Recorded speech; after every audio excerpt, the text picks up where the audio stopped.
My childhood dreams resembled red construction paper pasted on white cardboard. I can still picture a little report I made for career day in first grade. We had to show our class what profession we wanted to have, who we thought we could eventually become when we grew up. For me, there was no question. I wanted to be a lawyer. My mother and grandmother had inspired this ambition by regularly watching Perry Mason reruns on CBS. The black and white television show starred Raymond Burr as a brilliant defense lawyer working in Los Angeles. Each episode involved a different crime and trial and was memorably named after a case, such as the case of the moth-eaten mink and the case of the polka dot pony. The mystery of every plot and the creative ways Perry Mason battled for justice ignited my young mind. I would watch riveted. I daydreamed about walking into a courtroom under a sharp fedora. I could be a smooth lawyer, like Perry one day, I felt. I've always been a dreamer. I grew up in Baltimore's Park Heights, son of a working middle-class family. Our duplex didn't have much of a yard. My father was a full-time pastor and somehow a full-time truck driver. My mother worked for the Maryland State Lottery until she decided to stay at home full-time with me and my 3 siblings. I had every right to dream, and Park Heights made dreaming easy. I loved my neighborhood. Every corner was lively, each with its distinct sound.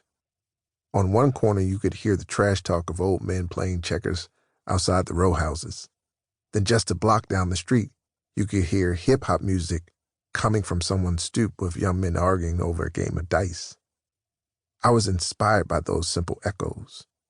But sometimes the beautiful noise was silenced by the crashing cries that came from other corners in my neighborhood, corners that weren't so safe, cries of crime and violence. Those dueling reverberations were normal where I grew up. Kids played outside either until the street lamps came on or until sirens sent everyone indoors. Though we inevitably had rough elements to deal with, such as the drug corners around us, the addicts that occupied them, or the violence that took place, sometimes right in front of us, I still didn't have a problem dreaming big. In those clattering moments, I would sit in my grandmother's kitchen, sneaking 2 hot bites of some of her famous gumbo from the pot bubbling on the stove, and listen to her talk about her heroes. My grandmother loved not only watching Perry Mason on television, but also talking about a real lawyer from Baltimore.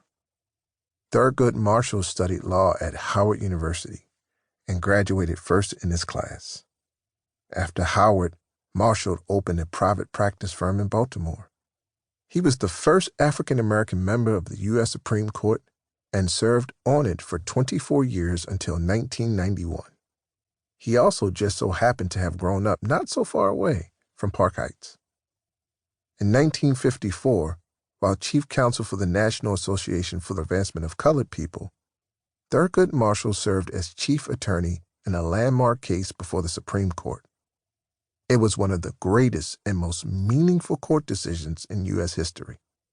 Simply, Brown versus Board of Education declared that racial segregation in public schools was unconstitutional. It became one of the cornerstones of the civil rights movement, beginning a new but still deeply complicated period in American life.